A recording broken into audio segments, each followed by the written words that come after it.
I can see sparks sometimes.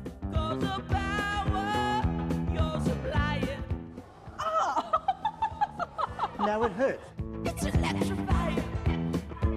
It's the charged up winter phenomenon that's an electrifying experience for many of us. I'm finding that just simple daily movements, I'm getting zapped, like opening and closing the front door, the car door. To explain why Abby Meadows and the rest of us get zapped, it's time to get all Julia Sumner Miller now, with the help of Max Henman, volunteer at the Queensland Museum's Science Centre. And the layman's explanation for what's going on is pretty simple, really. It's mainly because the air is drier in winter. In the warmer months, there's more humidity or moisture in the air, which helps dissipate the static charge. But during winter, when the air is dry, we become great conductors because our bodies are made up of mostly water, and water carries electricity much better than air.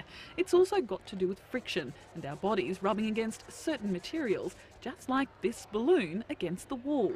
Positive charge is on the wall now because I rubbed the negative off. The negatives are on the balloon, and positive and negative attract each other.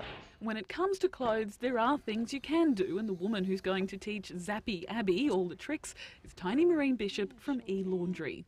Tennis balls, what are they for?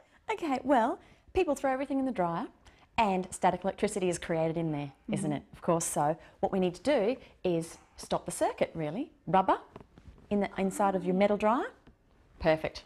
Alternatively, you can use a silicone baking mat.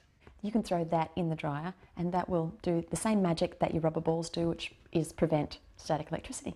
Another idea is to buy some of these. They're called tumble dryer sheets. They add moisture to your dryer and prevent static forming in the wash, and there are products which help here too.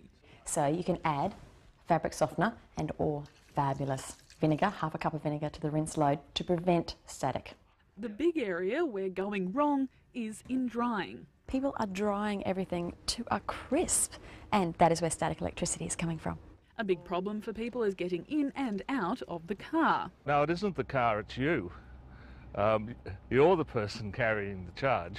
The RACQ's Peter McCauley has some easy tips for a static-free journey. For starters, when you first approach the car, touch a metal part of the vehicle with an open hand, rather than your fingertips. This disperses the charge. So I've arrived at my destination, I've been on my little journey. This is where I zap myself, so what should I do to stop that from happening? The idea is to hang on to a piece of metal as you climb out of the car. So if you open the door, then just find a piece of sheet metal somewhere to touch as you get out of the car. And no zap. Then there are these little gizmos you see on the back bumpers of cars. In actual fact, the car is earthed out through the tyres. But on the other hand, if people feel that they do provide a benefit, well, by all means go ahead and fit one. But if you do fit it, make sure it touches the ground, unlike this one. So if the cooler weathers become a bit of a pain, there's plenty of things you can do to take the shock out of winter.